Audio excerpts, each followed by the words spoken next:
It was great to get down here again and see Jack Bender and Mike Vogel and Rochelle, Dean Norris, Colin Ford. Everybody's here, and everybody's excited to start the new season.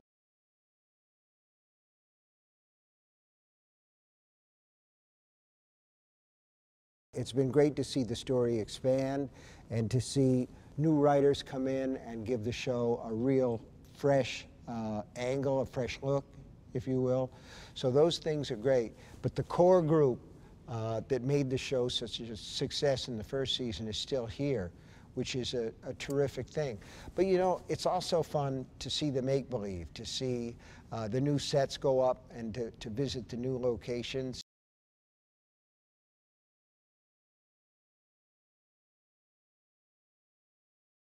It's always impossible to tell why an audience connects with a given show, or else all shows would be a success.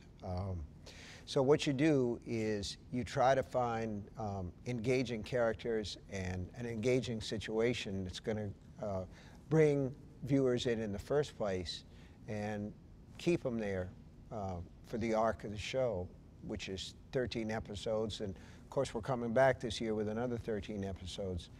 And I think the real key, particularly to success in the summer, is to try and present something that's intriguing, that's mysterious, and most of all, that it gives an audience a chance to escape into a world where survival is a big issue. I think that audiences just kind of dig that kind of thing, and it's clear that they got some of that from Under the Dome, because the audience reaction was terrific.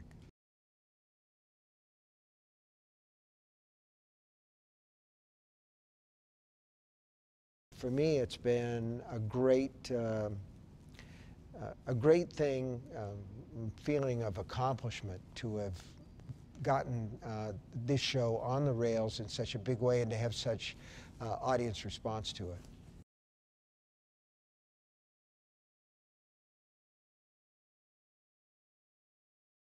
I wanted to get a chance to put my good housekeeping seal of approval, if you will, on the show.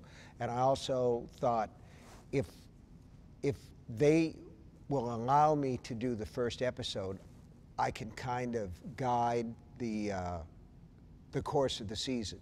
So I had a chance to sit down with Neil Baer and Brian Vaughn and talk a little bit about the first episode, how it was going to go, and also how the rest of the season was going to go. So that was very important to me. And the other thing was, frankly, we'd like to have the same kind of enthusiastic audience for season 2 that we had for season 1, and we've got some great surprises in store for the audience in season 2. So I was thinking one way maybe to bring my fans into the tent would be to write the first episode. And that's all on one level. You know, on a personal level, man, I dug it. I wanted a chance to go back and visit with those characters. So when everybody gave me a green light, I was just absolutely delighted, and I sat down right away.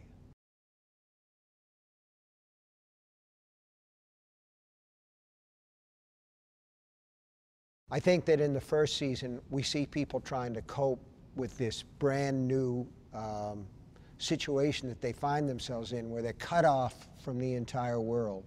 And in season 2, they're trying to survive, they're trying to establish a leadership, and they're still trying to figure out what the Dome is and what effect the Dome has on their lives. But the secrets have just begun to show up. There are a lot more, and they have to do with Big Jim Rennie's family, and exactly who the monarch is, and what the Dome is, and how much what the Dome is trying to do, I think, is a big theme in season 2.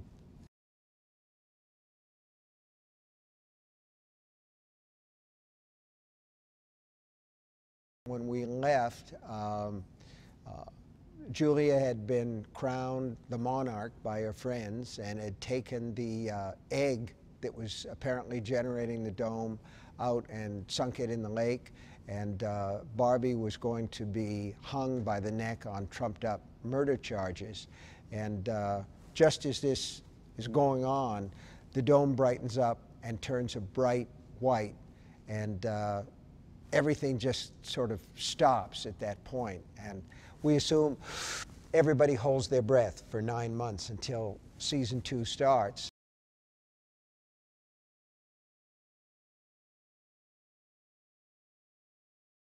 This year, there's a mystery element involved. There's a killing in episode 1, and the guy who did it, or the woman who did it, is still out there. And so we've got something going on that's a little bit on the creepy side, and I think that's the sort of thing that viewers come to expect from something that I'm associated with. I hope so, anyway.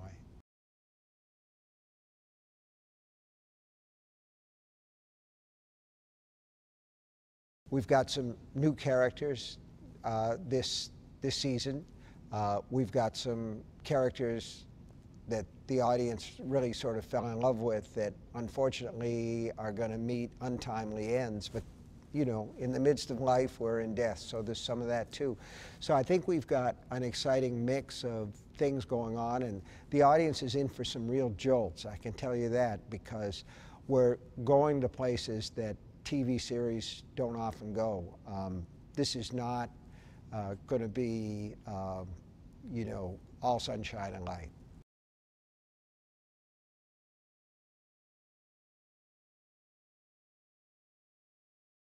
It's hard to know if the dome is being run by outside forces or if it has an intelligence of its own, but what we do see is that it reacts to events within the dome. And in the first episode, it starts to have contractions, these pulses that have a magnetic flow to them so that objects start to fly, metal starts to stick to the dome.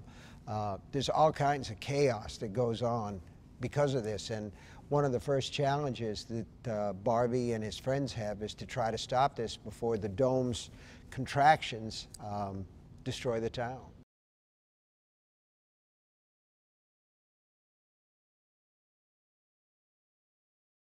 There is still a great deal in season 2 about trying to cope with limited resources. By the episode 2, we're seeing real challenges in trying to preserve the food supply, for instance. But in a situation that's essentially a survival situation, do or die,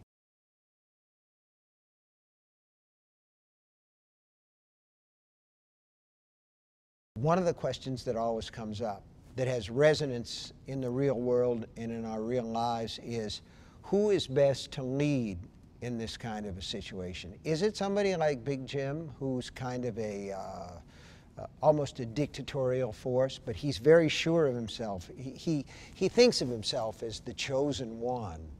Or is it somebody more like Julia, who's got more of a democratic tendency to be inclusive and have other people take part in the decision? So we'll see how those questions work themselves out.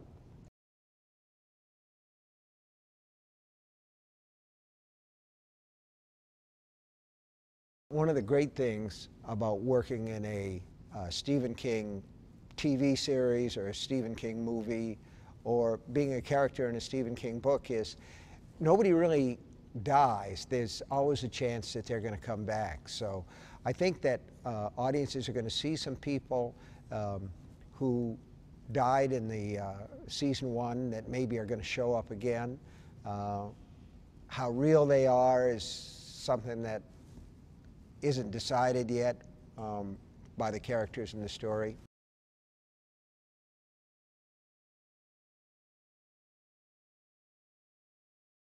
I knew from the beginning, talking with Neil Baer and Brian Vaughan, that they wanted to use my book, Under the Dome, as a platform to go in their own direction and follow the story in unique ways, and I was totally down with that. I like that idea. I think that a book is like a room that has many doorways. There are many ways to go forward. I've always felt that. I might have a different idea about it if I were a writer who approaches things with an outline, who just wants everything to stay on the rails. But I'm totally open to innovation and totally open to change.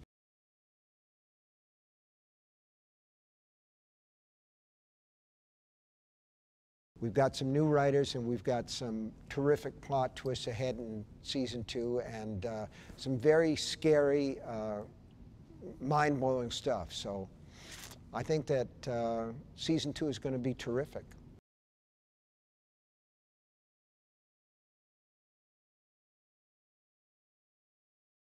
In the first season, one of the things that we said was no one gets in and no one gets out. And in this season, that might change.